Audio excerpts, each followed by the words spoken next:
விவசாயி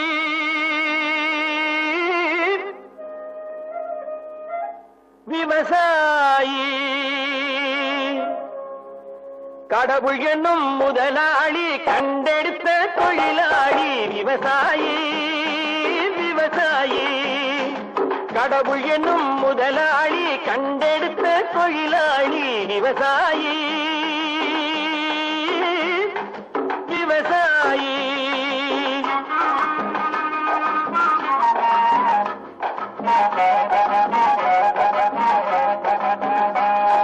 முன்னேற்ற பாதையிலே மனச வைத்து முழு மூச்சாய் அதற்காக தினம் உழைத்து முன்னேற்ற பாதையிலே மனச வைத்து முழு மூச்சாய் அதற்காக தினம் உழைத்து மண்ணிலே முத்தெடுத்து பிறர் வாழ